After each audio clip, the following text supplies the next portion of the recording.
And welcome to the Knowing Show. I am your host, Christene Marie. I am super excited to dive into today's lesson review with you. We are going to start with just a quick review of previous lessons, and then we'll dive into today's two lessons for just a deeper look. Lesson 40, I am blessed as a son of God. Lesson 41, God goes with me wherever I go. Lesson 42, God is my strength. Vision is his gift. Lesson 43, God is my source. I cannot see apart from him. Lesson 44, God is the light in which I see. Lesson 45, God is the mind with which I think. Lesson 46, God is the love in which I forgive. Lesson 47, God is the strength in which I trust. Lesson 48, there is nothing to fear. Lesson 49, God's voice speaks to me all through the day. Lesson 50, I am sustained by the love of God. Lesson 61, I am the light of the world. Lesson 62, forgiveness is my function as the light of the world. Lesson 63, the light of the world brings peace to every mind through my forgiveness. Lesson 64, let me not forget my function.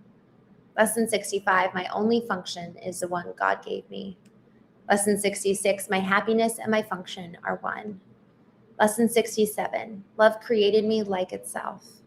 Lesson 68, love holds no grievances. Lesson 69, my grievances hide the light of the world in me. Lesson 70, my salvation comes from me.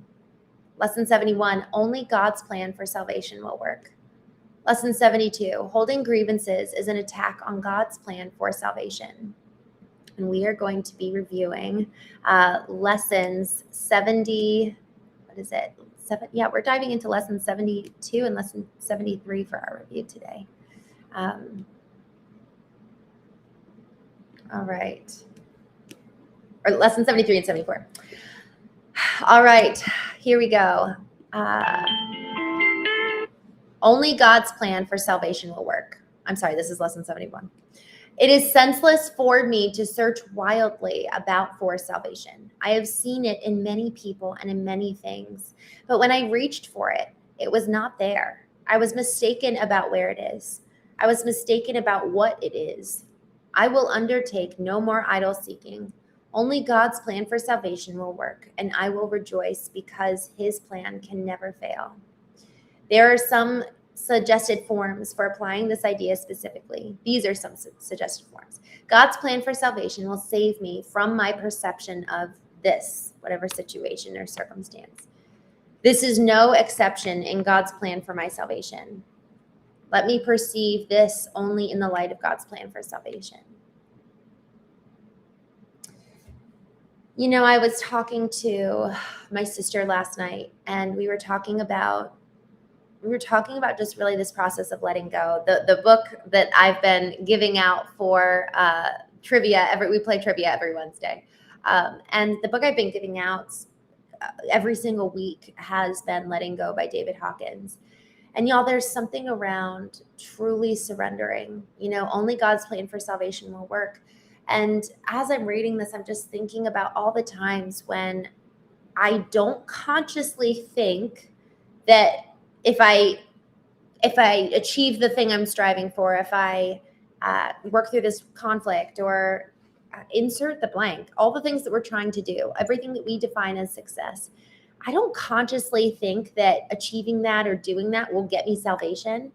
Yet when I actually use this framework, I realize that I kind of am.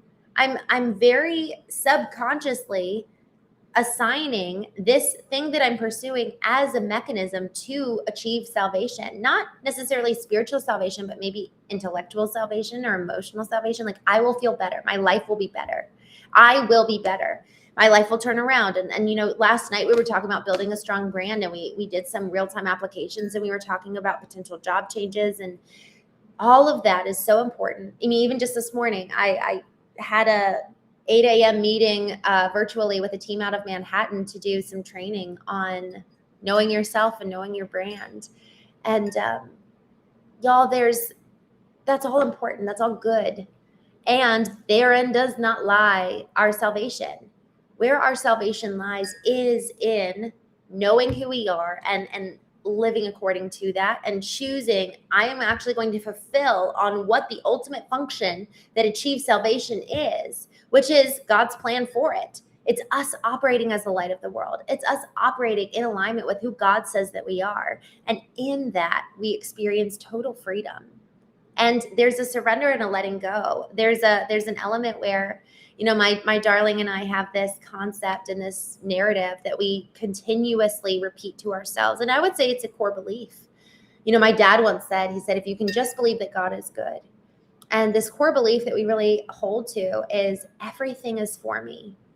Every single thing that happens, there must be something for me in this. My sister says it differently. She says, what is God doing in this? And so effectively, any circumstance, any environment, any conflict, any, honestly, obstacle, there is something for us in this. And we see it best in some of these historical stories of people who it was just like all going to hell in a handbasket. And then the concept of what you intended for evil, God used for good. Y'all, that is a promise. That is actually a covenant, so to say, with every single person who is seeking to live and orient their lives rightly, where there's a promise of every single thing will be used for good at the end. And we will never be forsaken. We are always loved. We are always chosen. And so this concept of, if I am choosing to orient my steps, to orient my heart, my mind, my beliefs, everything, I call it vertical alignment, bringing every part of me into alignment under the hierarchy of who do I want to be? Am I crystal clear on where I'm going, who I want to be, what my goals are, what my mission is? Why am I here? How can I serve? How can I love well? Bringing everything that I'm feeling, thinking, acting, behaving, bringing all of that into submission. Underneath that, who do I want to be? But then ultimately, who does God say that I am? And that aspect of who God says I am is rooted in relationship with knowing him to begin with. And so from that place of relationship, we then can say, this is for me. We can say, I am the light of the world. We can proceed with confidence and letting go as we're waiting for the goodness of how this is going to be redeemed, because it will. It always, always will, whether it's on this side of eternity or not. And so that's where, honestly, that's really where faith comes into play. Am I going to keep going? Am I going to keep working hard? Am I going to keep applying myself? And it touches, this concept is not one that is just spiritual. It touches every area of life. I'm listening to a book, From Good to Great, by Jim Collins, and it's Jim Collins, brilliant man. And he studied successful CEOs and successful businesses for a decade or longer. He and his team just researched before AI came out. So I can't even imagine the hundreds of thousands of hours that they put into this book. And as these CEOs are really trying to turn these companies from good companies to great companies, there was a lot of sacrifice. There were a lot of incredibly difficult times. And so the concept of actually having faith that this will be for me at the end of the day, whether I end up having to, like one CEO, he was telling the story, he ended up calling them and saying, hey, because of, this was a Fannie Mae CEO at the time. And he said, hey, because of the logistics here, I'm going to let go of the $5 million you guys owe me. Donate that to charity, and I'm going to let that go. And that was just such an incredible, iconic example of leadership. And then the blessing that comes on the other side of generosity. Just the other day, we were talking with Justin Donald, who is just an incredibly brilliant man. I really recommend it. It was 2 days ago that we had this conversation. He was talking about, how do I be more generous? How do I give more away? How do I live more, letting go of the material things that so often people hold on so tightly to? I love the example of Jacob Marley in the story, The Christmas Carol. For those of you who know the story, The Christmas Carol features Ebenezer Scrooge. And even just his name, it's not pleasant. He's a grumpy old curmudgeon, and he hates Christmas. He's like, it's an excuse to pick the poor man's pocket, and just like, why do I, or the rich man's pocket. He's like, why should I give you a day off for Christmas? Why should I pay you? But so be it. And as it's Christmas Eve, he gets visited by his old former partner in the business, and who died 7 years ago. So the ghost comes in, Jacob Marley, and he has links and chains behind him of money boxes and ledgers and everything effectively tethering him to his former life. And he said, I built these chains link by link, yard by yard. So with everything that we're holding tightly to, every outcome we're attached to, everything that we're not willing to let go, every grievance that we're holding on tightly, every person's neck collar that we're holding on to and not willing to let them go, we're also holding ourselves to the past, tethered to forever to the past until we're willing to let go and be able to proceed into the future. So guys, this concept of only God's plan for salvation will work, which is today's lesson, it touches beyond spirituality to, am I actually trusting in and putting my hope and faith in an outcome, into the new job, into getting accepted to the school, into a career shift, into the promotion? What am I subconsciously saying to myself, once I get this, my life will be better? Because for so long as we're saying that, we're not able to be free. We're not able to be free in the present and be here in the now and be able to even receive. For so long as we're closed-fisted, we're not able to be open-handed to receive maybe even something better. And so often something better is actually on the other side. Now, it might be painful to get there, but the more we're able to let go, the more we're able to really, truly receive and walk in the freedom of the now. Lesson 72, holding grievances is an attack on God's plan for salvation. Holding grievances is an attempt to prove that God's plan for salvation will not work, yet only his plan will work. By holding grievances, I am therefore excluding my only hope of salvation from my awareness. I would no longer defeat my own best interests in this insane way. I would accept God's plan for salvation and be happy. Specific application for this idea might come in these forms. I am choosing between misperception and salvation as I look at this. If I see grounds for grievances in this, I will not see the grounds for my salvation. This calls for salvation, not attack. Y'all, as I'm reading this, I'm reminded we have so much power over the way that we get to view the world, but so much of it is that we actually need to live awake and live conscious and live aware. The first step, emotional intelligence, is defined in kind of like two parts. Emotional intelligence first is the ability to be aware of, understand, control, and convey one's own emotions, and the ability to handle interpersonal relationships judiciously and with empathy. So with wisdom and with empathy. But the first part is our responsibility for us internally. But the very first step in emotional intelligence is honestly being aware. Am I even aware? Am I even awake? It's not some radical thing that we need to do to become emotionally intelligent. It's really just about slowing down. It's about being aware of what is going on inside of me in response to the world around me. And in that, we actually learn to take control of our inner world. It's okay, first on being aware, then understanding why am I reacting this way? What is happening? And then how do I control that? Do I need to the next point, convey it, communicate it? Is it something that I maybe need to heal from? So it might be conveying it to the person, hey, you hurt me. It might actually be conveying it to somebody like a mentor and saying, hey, I need help with this because I can't do it on my own. Or it could even just be, hey, by the way, this happened and I'm okay. I just want you to know that was hurtful or that was upsetting. Y'all, we have all of the control of our own inner world. Nobody else. We are giving other people out. It's like doling out passes. You have power over me. You have power over me anytime we're holding on to grievances. The more we're holding on to the neck collar of anybody else, or even a desired outcome, that thing has emotional control over you and me.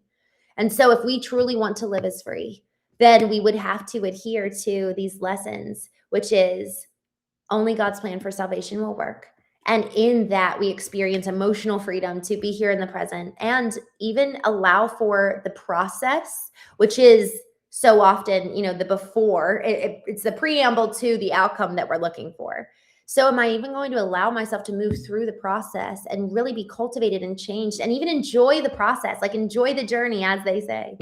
But if we're chasing an end goal and having our identity and attachment to that end outcome, we cannot enjoy the now. So the more we're actually really letting go and allowing for the outcome to be something that maybe it happens, maybe it doesn't. But either way, I'm good. Either way, I know who I am. Either way, I'm going to walk in my identity. And either way, I know that I get to experience joy right here, right now. I don't have to wait to have joy for that desired outcome. So with that, I'm just going to jump in the chat. Bradley, My new favorite person, right back at you, my friend. Swagata, hello. Thanks for joining. Jack, good morning. I'm so glad you're here. Liam, hello. Pratham, good morning. Slanam, just dropping in. Don't mind me. Have a great stream. Thank you. Thank you for hanging out.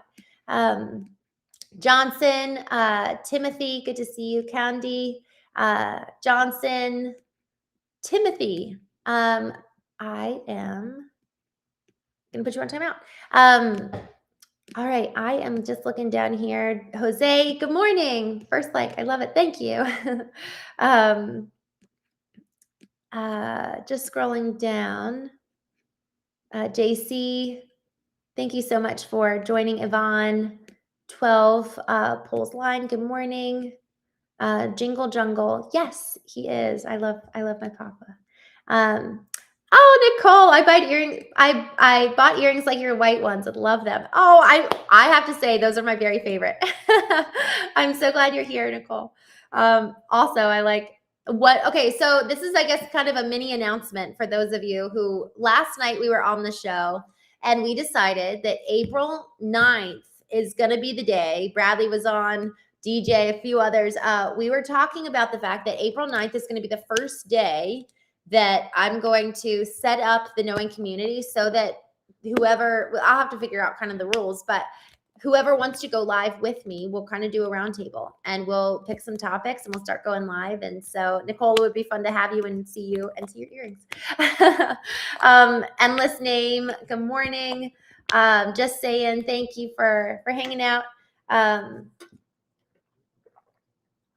Just saying, I'm not into religion because it's just another excuse for hate, but I'd listen to you talk about it. You know, I really loved switching out the word religion for relationship because to be honest with you, religion was the last place I wanted to be when I was just so broken. And even now, like I do struggle, you know, I struggle so much. Like I went to church a couple weeks ago and it was hard. I just feel like so many people aren't alive and experiencing the goodness and love and favor of God and like walking in freedom. And there's just like this heaviness to religion that I just keep seeing. And so I'm not throwing out the baby with the bathwater. I know that there's wonderful churches, I'm sure, and places of worship and real genuine relationship, but the relationship is what is most important for me. Man, experiencing the presence of God when you're in the depth of sorrow, there's nothing like it. So for me, that relationship is like, it's so precious. And honestly, it took me a good long while to even feel comfortable sharing because I felt so vulnerable over it. It's like the things that we hold so dear, so often we don't even want to talk about because it is something that we feel so strongly about. So I never wanted to share about or talk about it because it's so easy to misunderstand. So I really appreciate that. Means a lot, you saying that, because that's really my heart, is that it's not coming from some religious lens, religion in so many ways. And I want to say this carefully because again, I don't want to throw out the baby with the bathwater. I've just seen so much destruction come from religion because it's not rooted in relationship. It's not rooted in love. You know, it says now I don't know, like even the story of Jesus, like he got mad at the religious leaders, like they were the ones that he got upset with. And so I think you're right in terms of saying so often religion divides, and that's what I've seen a lot of. And so it's more so about relationship and knowing the love and the power of God, because that's the thing. If we understood, every single one of us understood that we actually can live in freedom, in joy, in peace all the time, like awesome. And power. Like that's the thing. Like we actually get the power and presence of God because he's in us, which is just so cool. So it's just a completely different way of living rather than when I show up at religious constructs and it's like this doomsday message and it's all about, it's like hanging your head low and we're just, I don't know. No, that's not at all the story of what I believe in.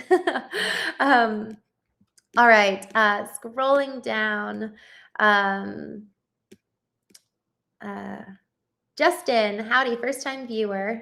I'm so glad you're here. Thanks for hanging out. I am Oh, I love this.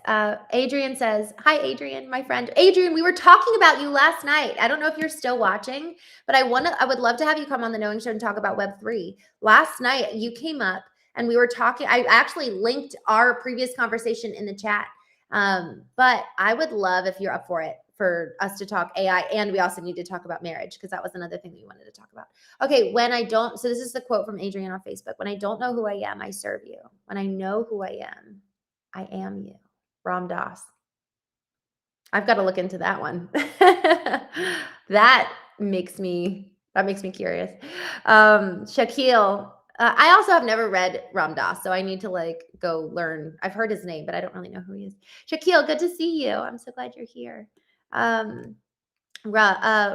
Raj PPM. Good morning, Josh. Thank you. I woke up at 4:25 this morning, so it was nice to get a start on the day.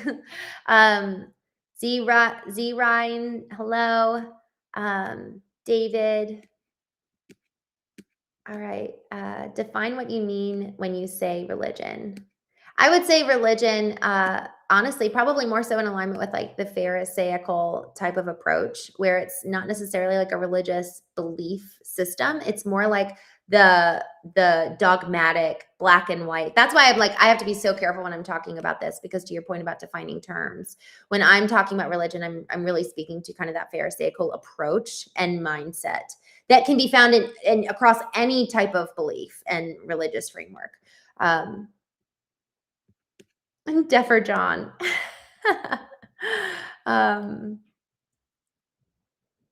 Ish Tia says, in your spiritual time, how do you pray? How do you process your thoughts? What a beautiful, beautiful question. What a good question. How do I pray? I learned to pray from my dad.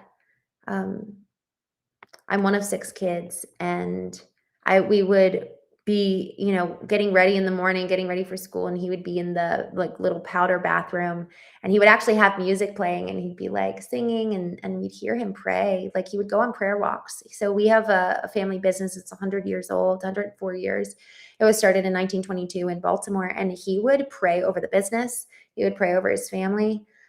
Pray for each one of us. My mom will pray for us. She has a day of the week for every single kid, because there's 6 of us. And so every Thursday, yesterday was my day where she was praying for me, and she'll leave me prayer messages. For me personally, it's interesting. Man, it's like I was saying earlier, this topic is so personal. Oh gosh. Prayer. I'm just going to go for it. I feel like we're just going to go for it. Prayer is something that I think I would say I had major breakthrough on prayer when I really started being honest with God. And it was 5 years ago now, 5 summers ago. Well, actually, no, backing up. So my brother-in-law, he and my sister had a 3-week-old baby girl, and he was killed by a drunk driver.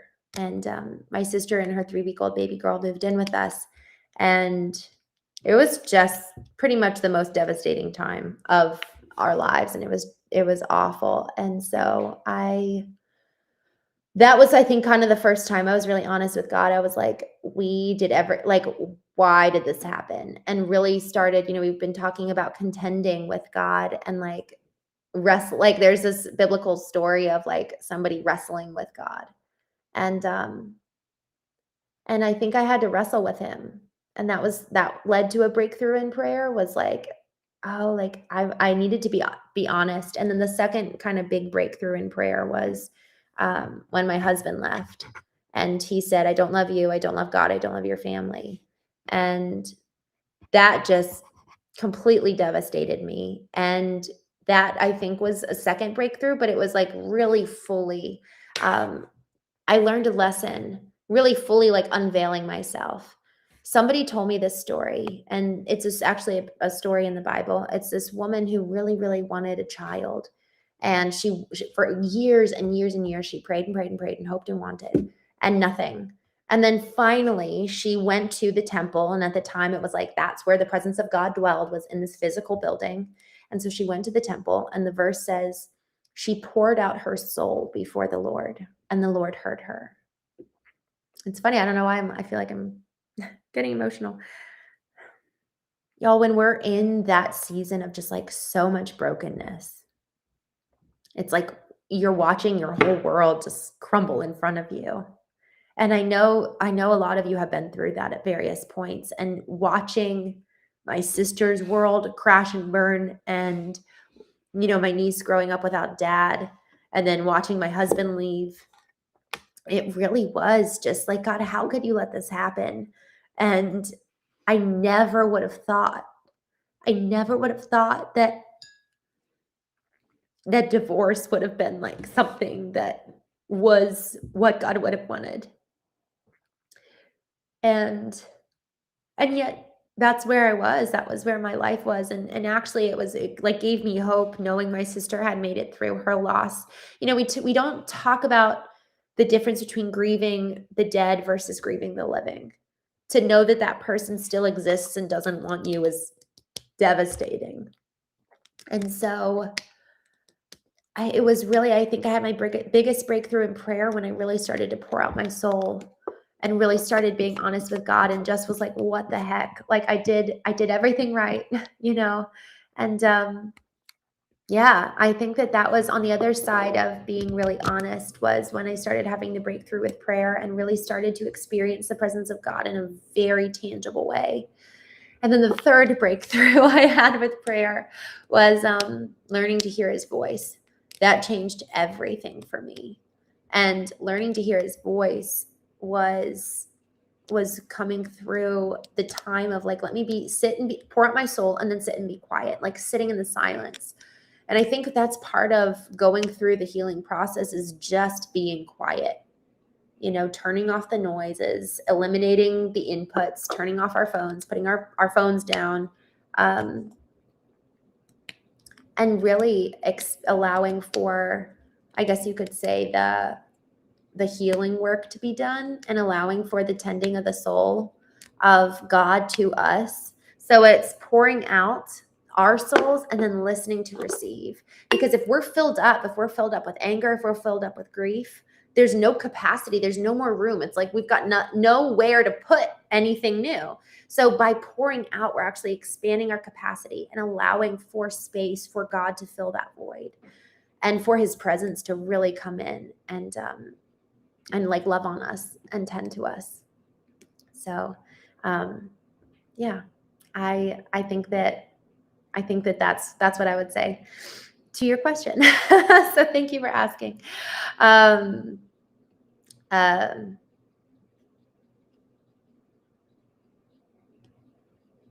just looking here in the chat.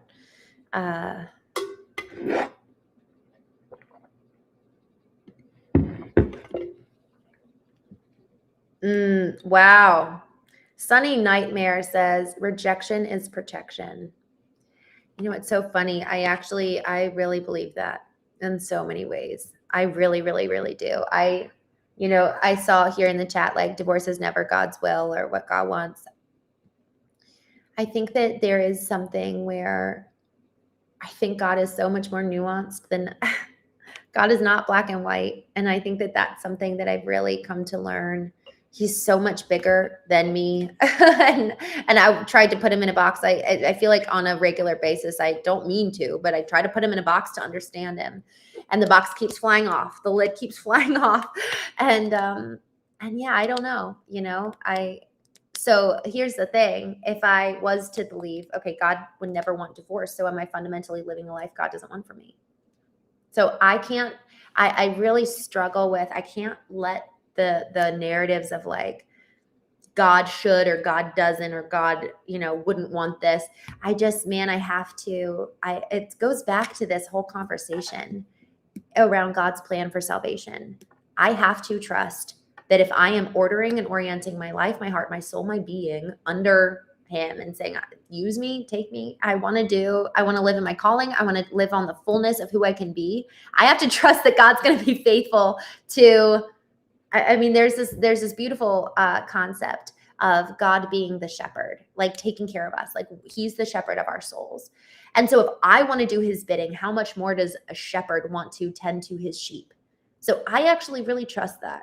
I trust that I'm not just living this whole big mistake because my husband left, somebody I can't control. And so that was something, though, that I really had to work through. I felt like, if any of you have read The Scarlet Letter, I read that, I think, in 7th grade. And the story goes that it's this woman, and it's a Protestant community, and she commits adultery, and she has a scarlet A sewn into her lapel. And so I felt like I had a scarlet D sewn into my lapel. And that's when, particularly, I didn't want to go into those religious places because I didn't experience the love and compassion that Christ offered the woman at the well of, hey, I know you've married 5 men and you're with your 6th and you're not married to him. Go and sin no more. Like, you actually are the person I'm revealing myself to first before anybody. Like, what? Guys, Jesus comes in and completely flips everything on its head. Everything that we think of in religious terms in so many ways is completely reversed in the way that we understand and experience Christ. And so this Jesus that is so often depicted in the church is so, man, there's so much judgment and like a cruelty. And that's the religion that I hate, and I think Jesus hates too. I think he would hate how he's being depicted by so many. And the thing that's so cool is that we get to experience him for ourselves and be like, Jesus, God the Father, Jesus, Holy Spirit, all three, reveal yourself to me.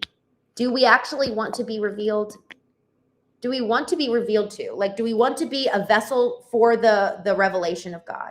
That temple, the woman who went and poured out her soul when the spirit and presence of God was in that temple. We now get to be that temple, which is so cool, which means that God can speak to us with the spirit of God dwelling in us. And we get to have the revelation around, where should I go? How should I live? Was this a big old mistake?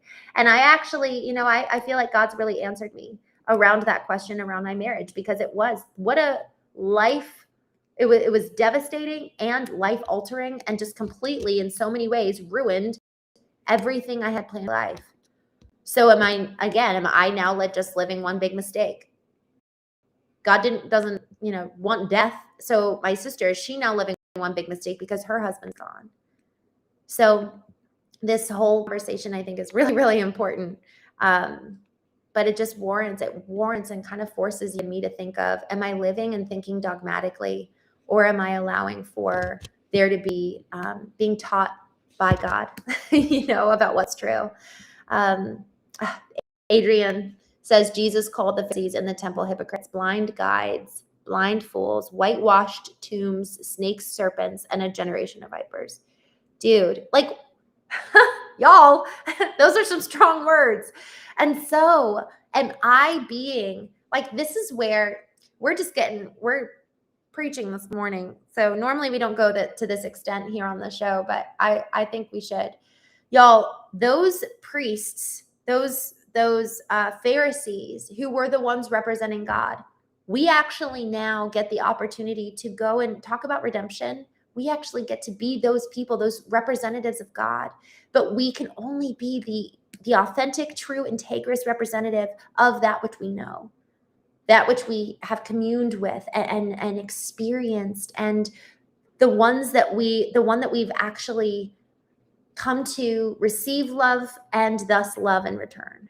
And so in this whole, and I've never even thought about it from this perspective. This is so cool. Like, in us coming in and saying, hey, we're going to be, we get to effectively be priests because the temple of God, we're the temple. So then the question is, okay, well, am I actually living in such a way where I can receive? I'm living in, like, literally choosing my decisions, my behaviors, my mindsets, what I watch, what I consume, what I listen to. Am I actually being a conduit for the presence of God to be able to receive and thus be able to reflect in so many ways? H2, thank you so much for your comment and kindness. Zyron says, blind leading the blind. It's so true, y'all. If we don't have our own eyes open, if we don't come to know God, we're perpetually blind, effectively. Your reflection reminds me of the song Outskirts of Heaven by Craig Campbell. I need to listen to that. Sunnyside, yes. Following God can feel like a trust fall / leap of faith. So worth it, though. I agree. Hypocrisy and judgment turns a lot of people from going to church. Um, absolutely no mistake. God removed that out of your life for bigger, better things in your life.